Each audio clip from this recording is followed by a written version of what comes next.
Dudulog daw po sa NBI, National Bureau of Investigation, ng mga naulila ng nabaril na kasintahan ng dating kongresista ng Quezon City, Nanette Castelo Daza, na si Ginoong Noel Orate. At yan ay para muling imbestigahan ang pagkakapaslang sa kanilang kaanak.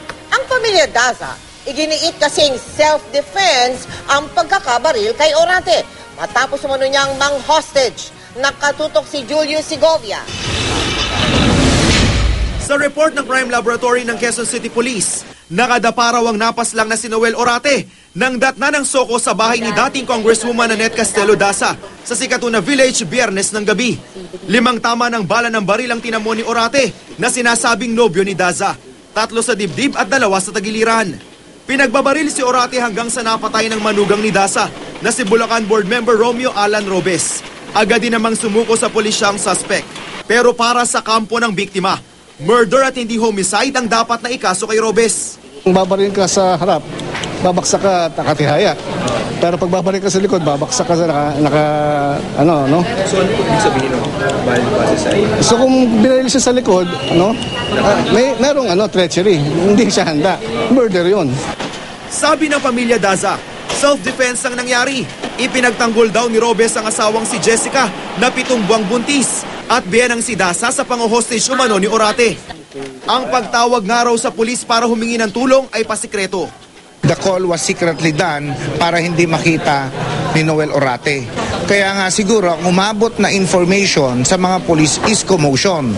Because all that Winnie or Bobby was able to conclude out of what they heard was a commotion. Nobody from the other side was able to categorically declare to them na hino-hostage kami. Nakukulangan din ang kampo ng biktima sa mga dokumentong isinumite ng Quezon City Police sa piskal kaugnay sa inirekomendang kasong murder. Hindi raw kasi inilakip dito ang SOCO report at resulta ng autopsy, kaya ibinaba ng piskal ang kaso sa homicide. Naghain din ang kampo ni Orate ng motion sa city prosecutor para pigilan ang suspect na si Robes na magpiyansa. Dudulog na rin daw sila sa NBI. Because yung what was submitted to the office of the city prosecutor was incomplete yung information, no?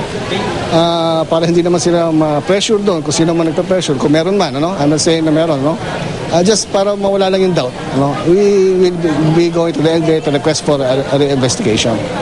Giit ng QCPD, murder naman ang nirekomenda nilang kaso. Yun nga lang, walang tumayong testigo maliban sa 2 rumesponding pulis sa insidente. Umaasa ang pulisya na magbibigay sa kanila ng pahayag ang pamilya Daza. Sa balita na lang daw nila nalamang may hostage-taking pang naganap. We would like them to give a statement but in-invoke nila yung right to remain silent. Nothing prevented the police from questioning or summoning for investigation at least the security guard, the household, etc., etc. Because any person who is not suspected, who is not considered as a suspect, pwede naman lang imbestigahan eh. Dahil may mosyon ng pamilya Orate, nananatiling nakadetine sa QCPD si Robes. Julius Segovia, nakatutok, 24 oras.